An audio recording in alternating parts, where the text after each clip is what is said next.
ang aral na dapat makuha ni Pacquiao kay Tyson at ang problemang hinaharap ngayon ni Casimero. Pag-usapan natin yan mga buddy. Sa naging laban nga nitong nakarang linggo nitong si Jake Paul at Mike Tyson ay kitang-kita naman talaga ang diferensya ng dalawa at talagang na-expose na hindi na talaga kaya ni Mike Tyson makipagsabayan sa mga batang fighter. Lumabas nga rin ang balita na kaya tinanggap ni Tyson ang laban na ito ay dahil sa laki talaga ng kikitain niyang salapi na umabot nga ng 20 million US dollar. Kaya sinasabi tuloy ngayon ng mga Pinoy boxing fans na kung ang ating pambansang kamao ay gagawa ng exhibition fight ay dapat daw wag na sa mga tunay na boksingero o sa mga mas batang boksingero dahil magugulpi lang ang ating pambansang kamao. Dapat na rin daw talagang tanggapin ng ating pambansang kamao na talagang lipas na ang kanyang prime at hindi na talaga uubra na lumaban pa sa mataas na level ng boxing dahil kung ipipilit pa daw ni Pacquiao na lumaban sa mga mas batang fighter ay talagang disgrasya na daw ang aabutin nito. Bago nga tayo magpatuloy, ang liga na inaabangan ng lahat,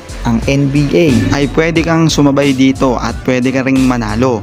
Ilalagay ko nga sa comment section ng link ng tutorial para masubukan mo ang iyong swerte. Huwag mo ring kalimutan gamitin ang promo code na nasa comment section para makuha ang first deposit bonus. Nandito nga mga buddy ang ilan sa mga laro na pwede mong tayaan at subukan ang iyong swerte upang manalo. Sa kabilang banda naman mga buddy ay mukhang malaking problema ang haharapin ngayon ng ating pambato na si John Riel Casimero gawa nga ng magsasampa ng kaso itong si Atty. Ligas dahil sa kanilang naging insidente sa isang airport.